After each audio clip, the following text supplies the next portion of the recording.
며칠 전에 제 아내가 자기 친구에게 받은 카톡이라고 하면서 저에게 그것을 포워딩해서 보내주었습니다. 그 글의 제목은 아내를 행복하게 하는 방법. 첫째, 안아준다. 둘째, 뽀뽀한다. 셋째, 명품 백을 사준다. 넷째, 요리를 한다. 아주 우리 교회 대표적인 인고 부부 남편. 넷째, 요리를 한다. 다섯째, 청소한다. 여섯째, 처가에 잘 간다. 일곱째, 함께 쇼핑을 한다. 여덟째, 빨래를 한다. 아홉째, 여행을 함께 한다. 열 번째, 결혼기념일을 챙긴다. 11번째, 아내의 고민을 들어준다. 근데 그 다음에 사람을 죽이는 거예요. 이 외에 500가지가 더 있음. 그런데 형평성을 위해서 그 다음 제목이 나왔어요. 이제는 남편을 행복하게 하는 방법. 첫째, 먹인다. 둘째, 재운다. 셋째, 가만히 놔둔다. That's it. 끝. 더 이상 없어요. 그 뒤에 100가지도 없고 10가지도 없어요. 이 글을 읽으면서 갑자기 책 제목이 생각이 났어요. 펄복 여사가 쓴 여자의 일생이라는 책이 생각이 나더라고요. 그러면서 제가 무슨 여자의 일생이라는 것은 여자가 고생을 많이 한다는 거 아니에요. 그래서 여자의 삶을 그려줬잖아요. 그러면서 제가 다른 책 제목이 떠올라요. 남자의 일생. 이제는 남자의 일생이라는 책이 나와야 되는데, 누군가가 써야 되는데, 그런 생각을 해보았습니다. 사람의 일생은 무엇일까 또 생각해보고, 그러면 예수를 믿는 성도의 일생은 무엇인가, 그런 생각을 해보았습니다. 우리 믿음의 선배들은 이 찬송을, 특별히 우리 어머니가 이 찬송을 좋아했어요. 통일 찬송 364장, 내 주를 가까이 하려 함은 십자가 짐 같은 고생이나 내 일생 소원은 늘 찬송하면서 주께도 나가기를 원합니다. 3절이 더 은혜가 됩니다. 천성에 가는 길 험하여도 생명길 되나니 은혜로다. 천사날 부르니 늘 찬송하면서 주께도 나가기 원합니다. 로마서를 기록한 사도 바울은 이 찬송의 가사처럼 일평생을 살면서 이 심정을 가지고 한평생을 살아갔다고 저는 믿습니다. 예수님을 만난 후에 그 은혜가 너무나도 소중해서 그가 지금까지 예수를 만나기 전에 평생 이것이 가장 소중한 것이라고 생각했던 모든 것은 예수님을 만난 후에 이게 다 배설물이다, 다 배설물로 생각할 정도로 주님과의 만남은 그의 삶에 돌연변이를 가져왔던 것이죠. 사도 바울은 평생토록 로마에 가고 싶은 마음의 소원이 있었습니다. 그러나 형편이 아직 허락하지 않아서 몸은 가지 못했지만 그 마음이 로마에 있는 로마 교회 성도들을 향한 애착과 사랑을 가지고 이제 몸은 가지 못하지만 대신 편지를 써서 하나님의 성령의 감동을 따라 자기의 마음을 실어서 기록한 책이 바로 우리가 함께 살펴보고 있는 로마서입니다.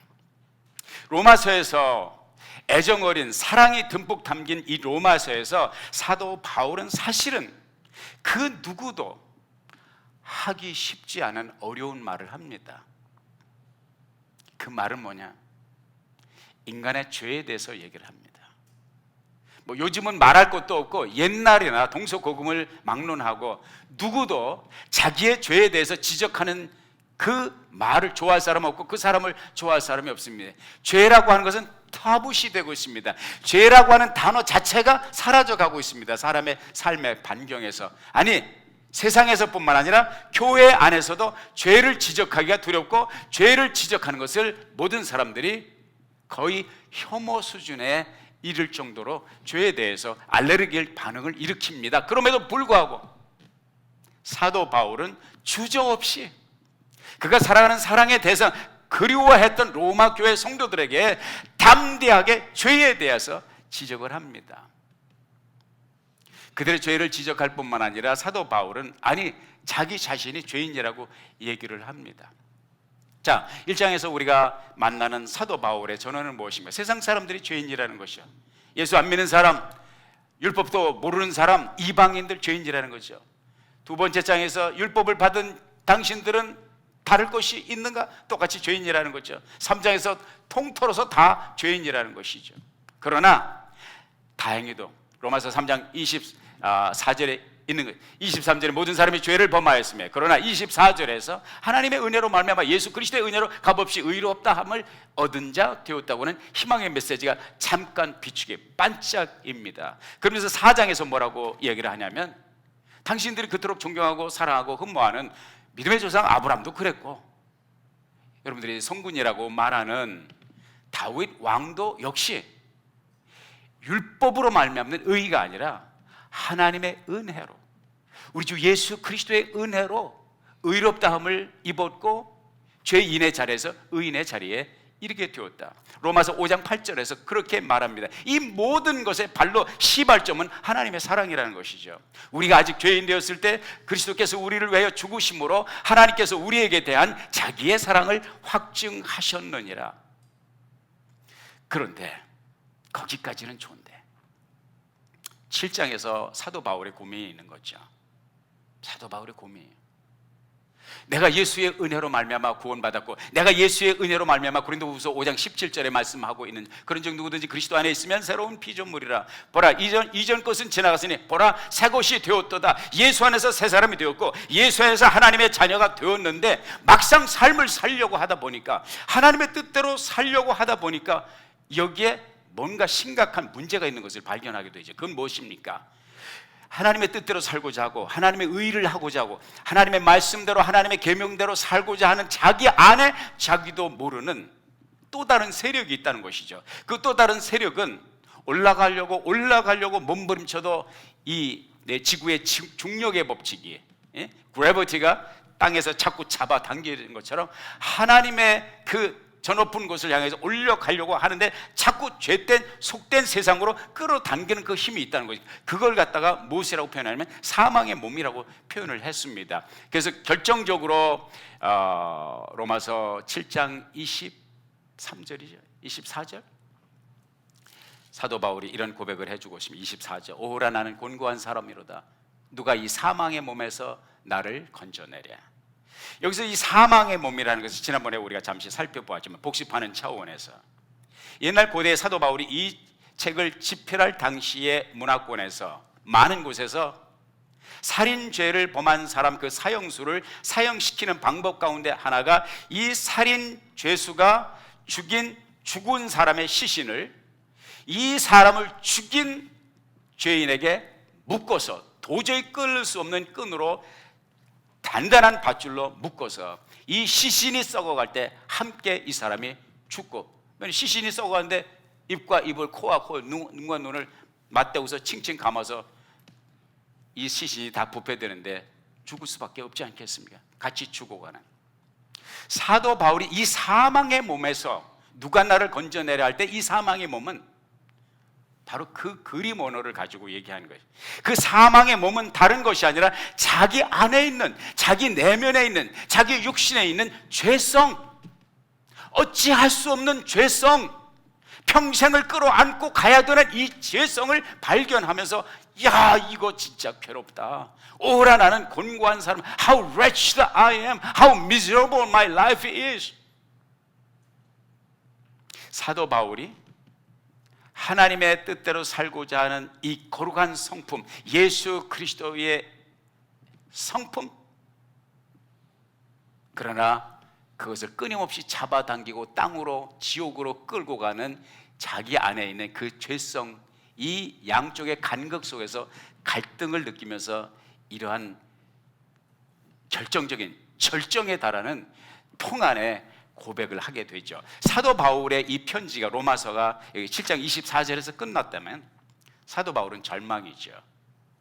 사도 바울의 편지를 받는 로마 성도들도 절망이죠. 이 로마서를 읽고 있는 우리들도 절망이죠. 그러나 감사하게도 사도 바울의 이 편지는 여기서 끝나지 않냐고 우리 주 예수 그리스도로 말미암아 하나님께 감사하리로다 25절에 말씀을 이어가고 있어요. 얼마나 감사한지. 그리고 오늘 함께 읽은 로마서 8장 1절에서 이와 같이 말씀하고 있으니 그러므로 이제 그리스도 예수 안에 있는 자에게는 결코 정죄함이 없나니, 예수 안에 있는 자에게는 정죄함이 없다, 저주가 없다. 그 누구도 죄인이라고 정죄할 수가 없다는 거예요. 그것은 마치 여러분 노아 방주 아시죠? 옛날에 노아 시대에 세상의 죄악의 관영에서 하나님께서 결국은 세상을 심판하시기로 결심을 하시고 모두를 멸하는 그 대홍수, 하늘에서 물이 쏟아지고 땅에서 물이 솟아나고 정말 지구촌을 덮을 그런 대홍수 심판이 있을 때 그 물로 말미암아 사람들이 다 멸절당했죠. 그러나 한 가정, 노아와 그의 식구들, 전부 8식구들은 그 물을 단 한 방울도 적시지 않았습니다. 노아와 그의 가족들은 세상을 멸하는, 세상을 다 숨쉬는 모든 생명체를 멸하는 지구촌에 있는 모든 생물들을 심판할 때에 노아와 그의 가족들은 물 한 방울 묻히지 않았어요. 그 이유는 무엇입니까? 방주 안에 있었기 때문입니다. 할렐루야. 방주 안에 있었다. 다시 말해서 오늘 본문 말씀에 누구든지 그리스도 예수 안에 있으면 정죄함이 없나니, because we are in Christ, we are in Christ Jesus, there's no condemnation, there's no judgment, because we are in Christ. 방주 안에 있는 노아의 8식구들이 심판에 물 한 방울, 피 한 방울 맞지 않고 묻히지 않은 것처럼 우리가 예수 안에 있을 때에 그 정죄, 그 저주로부터, 그 심판으로부터 자유함을 누리게 된다는 것이죠. 할렐루야. 이는 그러면서 그리스도 예수 안에 있는 생명의 성령의 법이 죄와 사망의 법에서 너를 해방하였기 때문이다 말씀을 하고 있습니다. 너무나도 귀한 말씀입니다. 예수를 믿기 전에는 죄의 법이 인간을 다스리지만 예수 그리스도를 만나고 예수를 나의 주와 구주로 영접하고 예수 그리스도께서 내 안에, 내가 예수 안에 있게 될 때에 그 모든 심판으로부터, 그 모든 정죄로부터 완전히 해방을 얻게 된다고 하는 그런 말씀을 사도 바울이 주고 있는 것입니다. 그렇기 때문에 사도 바울은 우리 주 예수 그리스도로 말미암아 하나님께 감사하리로다. 사랑하는 여러분, 우리 예수 믿는 것이 좋은 것은, 예수 믿는 것이 참 우리의 생애의 대박인 것은, 죄는 모든 인간에게 내려진 하나님의 심판의 언도입니다. 모든 인간은 죄로 말미암아 죽을 수밖에 없고 죽어가고 있습니다. 세상에 어린아이가 태어납니다.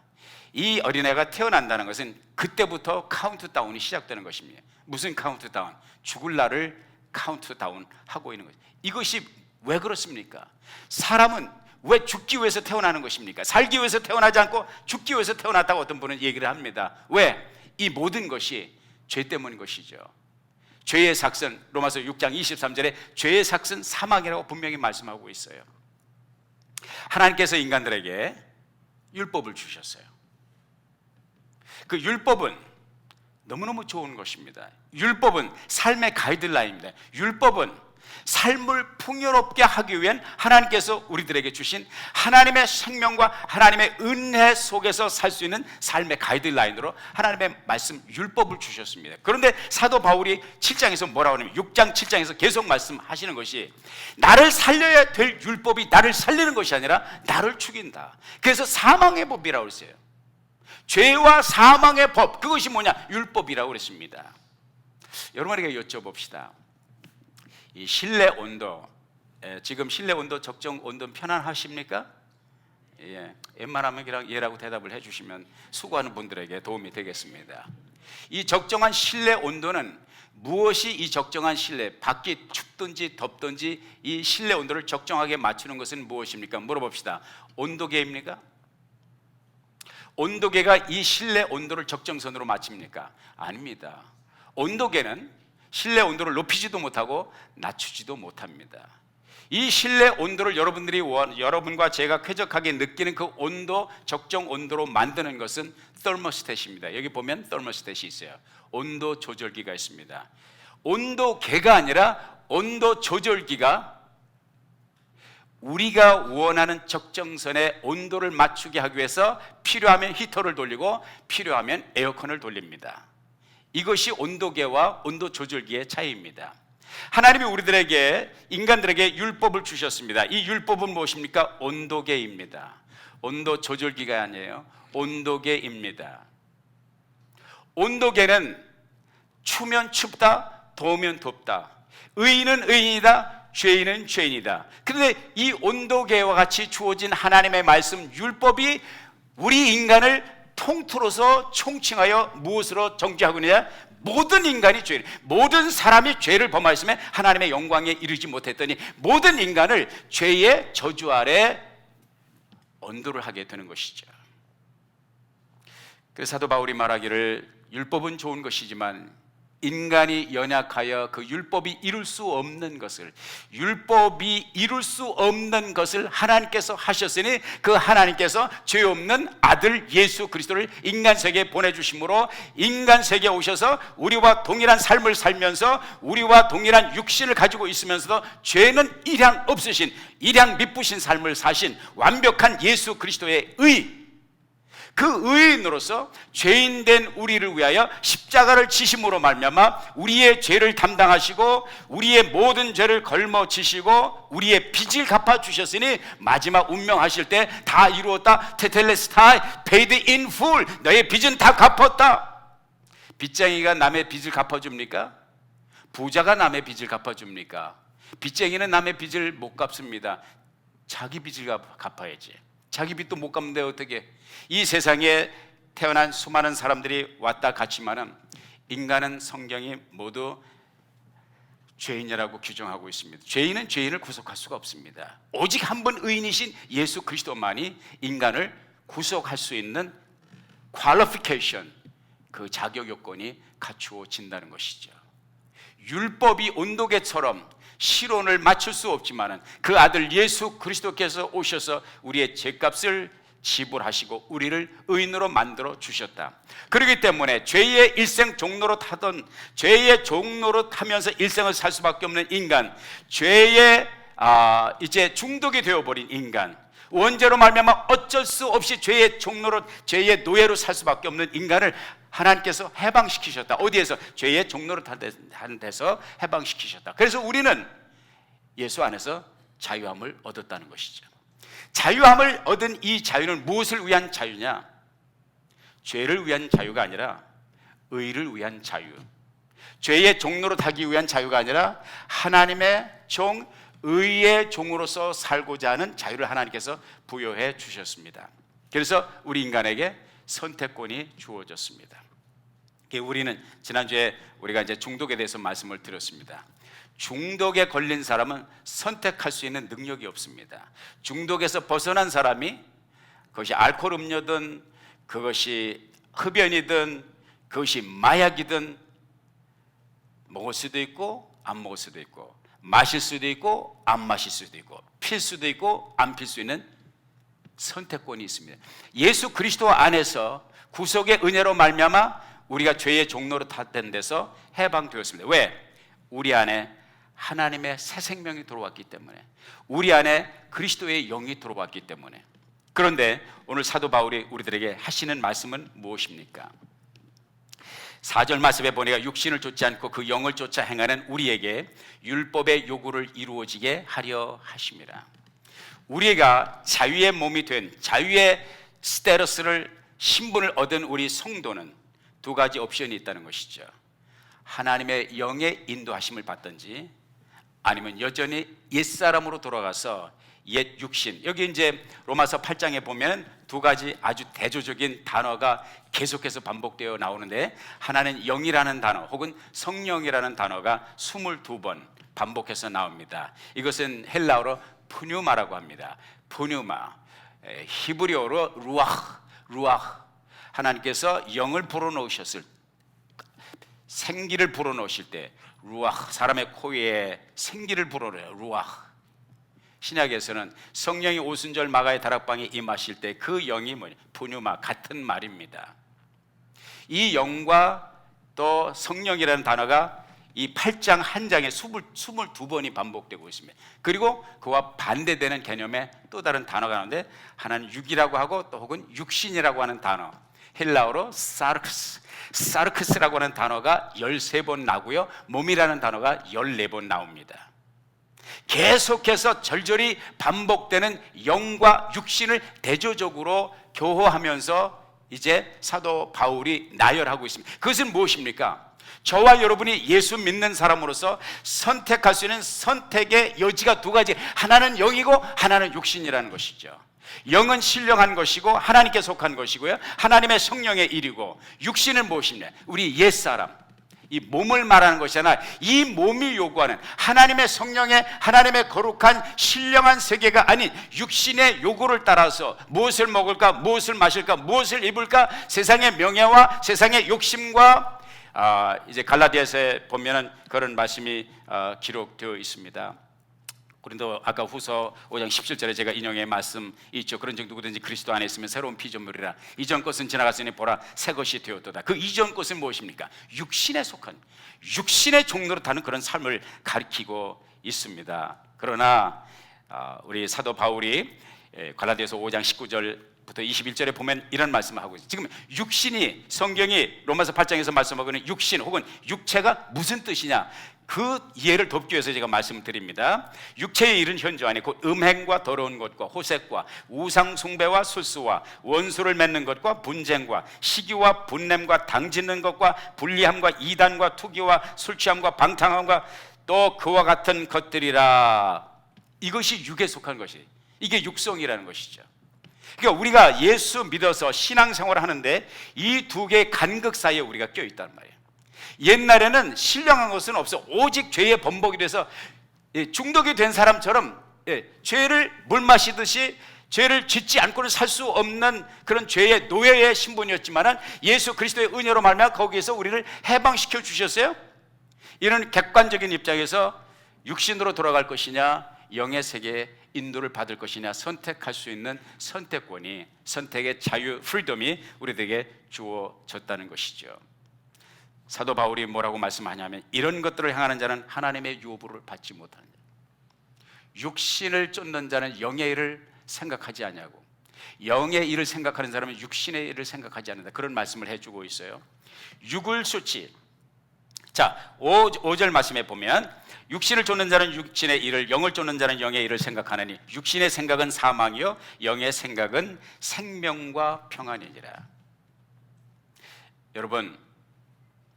여러분과 제 안에 사도 바울이 고백했던 참 고단하다, 참 나는 곤고한 사람이다, 갈등을 느꼈잖아요.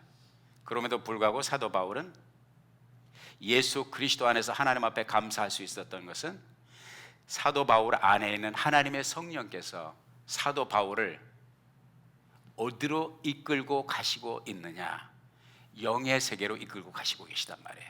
자기 안에 육신의 생각이 있고 육의 유혹이 있지만 끊임없이 내 안에 계신 성령께서 나를 하나님의 영의 세계로 인도하시는 그 견인, 그 드로잉, 그 이끄심의 능력과 그 파워를 사도 바울이 경험했기 때문에 성령으로 말미암아 이는 생명의 성령의 법이 죄와 사망의 법에서 너를 해방하였습니다 말씀을 하고 있어요. 육신의 생각은 사망이요 영의 생각은 생명과 평안이라. 곽선희 목사님께서 이것을 이제 이렇게 이해하기 쉽게 설명을 하셨어요. 율법과 은혜는 가정에서 자녀들을 교육하는 데 있어서도 스탠다드, 표준이 되어야 된다. 은혜가 없이 율법만 있을 때의 부작용이고, 율법이 없이 은혜만 이제 있을 때 또 부작용이 있지만, 대체적으로 보면 지나치게 부모가 율법적이어서 자녀를 율법적으로 너무나 다그치게 되고 심한 훈계를 하게 되면 어떤 부작용이 생기느냐, 아이가 나중에는 견디다 못해 가출을 합니다. 가출을 해요. 저도 이제 아이를 키워봤기 때문에 이 의미를 알아요. 이 개념으로 하는 것이 아니라 체험을 통해서 압니다. 아이를 상대할 때 율법적으로 지나치게 몰고 가면 아이가 탈선할 수가 있습니다. 그래서 아이를 닥달하다가 아이가 집을 나가니까 그때 이제 답답하고 당황한 나머지 부모가 신문사에 전화를 해서 사람을 찾습니다. 광고를 합니다. 누구를 찾아? 지 자식을 찾는 거지. 그리고 광고를 뭐라고 하냐? 아무것도 묻지 않을 테니까 무조건 집으로 들어오기만 해라. 너의 지난 과거를 묻지 않겠다. 일단 들어와라. 들어와야 될 것이 아닙니까? 하나님께서 사용하신 방법이 그것입니까? 하나님께서 인간에게 율법을 주셨는데 율법이 사람을 살리는 것이 아니라 율법을 붙들고 율법에 매달려서 율법대로 하나님의 뜻을 이루고자 하는 인간의 노력이 인간을 어디로 이끌고 가느냐? I can 포기. 될 대로 되라. 캐세라 세라. 왜? 나에게는 하나님의 말씀을 지킬 능력이 없다는 것을 깨닫게 됩니다. 그리고 자포자기하게 됩니다. 하나님께서 이 인간을 구속하시고 건지시기 위해서 하나님께서 하신 방법은 무엇입니까? 구인 광고를 내셨어요. 무슨 구인 광고? 그냥 와라. 과거를 묻지 않겠다. 사람을 찾습니다. 여러분, 지금도 하나님은 구인 광고를 내고 계십니다. 무조건 오라는 것입니다. 돈 없는 자도 너희 죄가 먹구름 것 같아. 너희 죄가 주홍 같을지라도 일단 내게 와라. 네 과거를 묻지 않겠다. 하나님께서 그 구인 광고를 지금도 내고 계십니다. 그것이 무엇입니까? 그 구인 광고의 광고 내용이 무엇입니까? 복음입니다. 할렐루야. 들어와라. 들어온 우리들에게 사도 바울이 오늘 어떤 도전을 하고 있습니까? 이제는 죄 없다함을, 죄로부터 자유함, 정죄로부터 자유함을 받았으니 내가 어떠한 삶을 살겠느냐? 내가 어떠한 삶을 살겠느냐? 그 도전을 던지고 있습니다. 율법은 사람을 변화시키지 못합니다. 사람의 문제를 지적할 뿐입니다. 하나님의 은혜는 사람을 변화시키십니다. 하나님의 은혜는 어떻게 역사하기 때문에? 하나님의 성령을 통해서 역사하기 때문에. 하나님의 성령의 역사는 은혜로서 집 나간 자식을 집 안으로 들어오게 하듯이 사람의 발걸음, 사람의 인생의 방향을 탕자가 아버지 품으로 돌아오게 하는 것이 아버지의 사랑에 대한 그 그리움으로 다시 돌아오는 것처럼 하나님께서 인간을 변화시키는 유일한 방법은 바로 은혜라고 하는 것을 말씀하고 있습니다. 그리고 그 은혜는, 그 하나님의 성령의 역사는 한마디로 표현하면, 하나님의 성령의 모든 역사의 주제는 한마디로 표현하면 하나님의 사랑입니다. 할렐루야. 마태복음 22장 35절에 보면 한 율법사가 예수님에게 왔어요. 율법 중에서 가장 큰 계명이 무엇입니까? 예수님께서 그런 말씀을 하셨어요. 오히려 내 하나님을 마음과 목숨과 뜻을 다하여 사랑하고, 둘째는 이와 같으니 내 이웃을 내 몸과 같이 사랑하라. 이 두 계명이 율법과 선지자의 대강령이다. 다시 말해서 위로 하나님을 사랑하고 아래로 이웃을 사랑하는 이 사랑의 계명이 우리가 선택할 단 하나의 심플한 유일한 계명이라는 것이죠. 요한복음 15장에 보면 나는 참포도나무요 너희는 가지니, 5절 말씀에 그렇게 말씀하고 있죠. 저가 내 안에, 내가 저 안에 있으면 저는 과실을 많이 맺나니 이는 나를 떠나서는 너희가 아무것도 할 수 없느니라. 내가 아버지의 계명을 지켜 아버지의 사랑 안에 거하는 것 같이 너희도 내 계명을 지키면 내 사랑 안에 거하리라. 내 계명은 이것이니 내가 너희를 사랑하는 것 같이 너희도 서로 사랑하라. 그래서 다른 곳에 요한복음 13장 34절에서 내가 너에게 새 계명을 주노니 서로 사랑하라. 내가 너희를 사랑하는 것 같이 너희도 서로 사랑하라. 너희가 서로 사랑하면 이로써 세상에 있는 모든 사람들이 너희가 내 제자인 것을 알리라. 여러분, 우리가 참 예수의 제자인 것은 내가 성경책을 들고 다닌다고 해서, 내가 셀폰에다가 성경 바이블 앱을 깔았다고 해서, 내가 주일날 교회 가서 헌금을 한다고 해서 이것이 진정한 크리스찬의 표징이 될 수가 없습니다. 예수님께서 우리들에게 분명하고 심플하게 제시하신 참 제자요 참 크리스찬인 그 증거, 그 표시는 무엇이냐? 사랑이라는 것이죠. 그런데 이 사랑은, 이 사랑의 계명은 우리의 육신으로는 할 수 없단 말이에요. 이 죄성이 가득한 육체로서는, 사르크스는 할 수 없다는 것이죠. 오직 우리 안에 계신 성령께서 우리를 북돋우시고 우리를 동기부여하시고 우리에게 힘을 주실 때 그 사랑을 할 수 있다는 것입니다. 그렇기 때문에 우리는 하나님의 성령의 임재가 필요합니다. 에베소서 5장 18절에 술 취하지 말라, 이는 방탕한 것이니 오직 성령의 충만함을 받으라. 왜? 하나님의 사랑의 계명을 지키려면 하나님의 성령의 충만함을 받지 않고는 안 되거든요. 사도 바울이 정말로 자유함 속에서 하나님 앞에 감사한다고 하는 것은 자기 안에 거하신 이 성령의 능력과 성령의 파워를 체험했기 때문에, 나는 안 되지만, 내 육신의 의지를 가지고는 안 되지만 내 안에 계신 하나님의 성령께서 나를 이끄실 때에 그 계명, 사랑의 계명을 지킬 수 있고 사랑의 자유함을 누릴 수 있다는 것을 우리들에게 말씀하고 있습니다. 13절에 너희가 육신대로 살면 반드시 죽을 것이로되 영으로서 몸의 행실을 죽이면 살리니 무릇 하나님의 영으로, 14절, 하나님의 영으로 인도함을 받는 그들은 곧 하나님의 아들이라. 그 하나님의 영으로 인도함을 받는 사람의 삶의 모습, 그 꼴은 무엇입니까? 사랑입니다. 사랑입니다. 같이 고백합시다. 하나님, 사랑합니다. 옆에 계신 분들에게 고백합시다. 사랑합니다. 사랑합니다. 16세기 영국에서 올리버 크로멜이라고 하는 청년이 있었습니다. 죄를 범하고 이 죄 때문에 사형 언도를 받았습니다. 사형 집행 시간이 가까워옵니다. 시간을 정해놓고 이제 종소리가 울리면 사형 집행이 됩니다. 죽습니다, 이 크로멜은.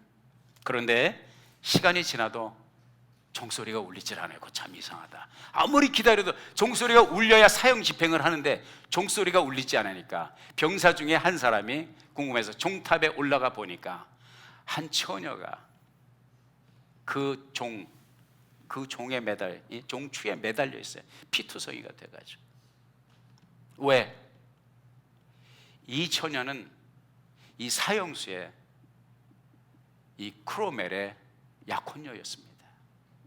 이 종소리가 울리면 내 약혼자는 죽는다. 내 신랑감, 내 사랑하는 사람은 죽는다. 내 사랑하는 사람이 죽으면 나도 인생 끝이자. 이 종이 울리는 순간 이 사람은 죽는다. 종이 울리게 할 수가 없었던 거예요. 그 종추를 붙들고 목숨을 걸고 피투성이가 돼서 종소리가 나지 못하다. 이것을 이제 백일하에 다 드러났죠. 이 소식이 높은 상관에게 전달이 되면서 회의 끝에 어떤 결정이 내려졌냐? 이건 정말 가슴 아픈 사연이다. 여기서 사형 집행을 하면 안 된다.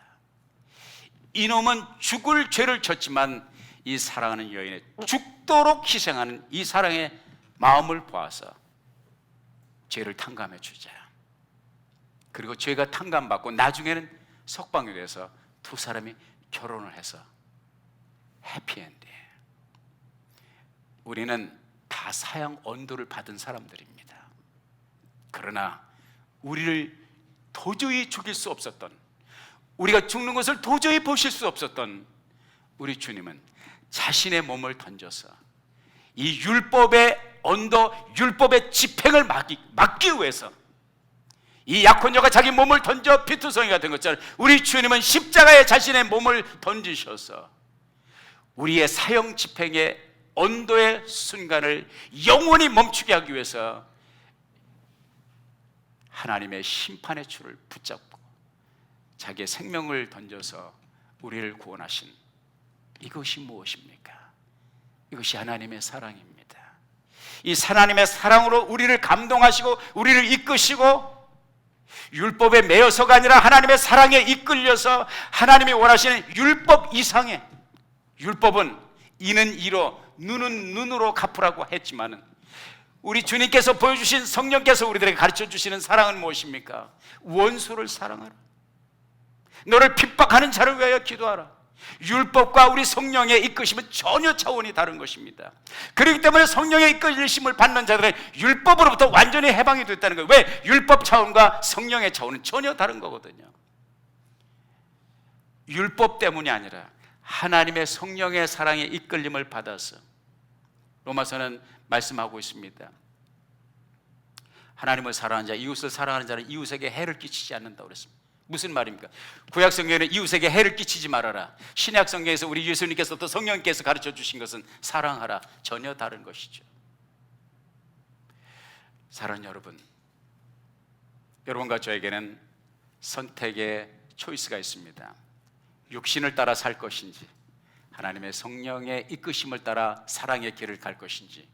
육신을 쫓아가면 결국은 사망이요, 하나님의 성령의 이끄심을 받을 때 결국 영생을 얻는다고 했으며, 뿐만 아니라 이 땅에 살면서 하나님의 평강과 하나님의 사랑과 하나님의 은혜를, 하나님의 축복을 누리며 살게 될 줄로 믿습니다. 주 안에서 지혜로운 선택과 판단을 날마다 내리며 성령의 이끄심을 받는 저와 여러분이 되기를 예수의 이름으로 축원합니다. 기도하겠습니다. 아버지 하나님, 주신 말씀 마음에 아로새기고 이 땅에 살면서 영의 이끌을 받는 우리의 삶이 되도록 인도하여 주옵소서. 예수님의 이름으로 기도했습니다. 아멘.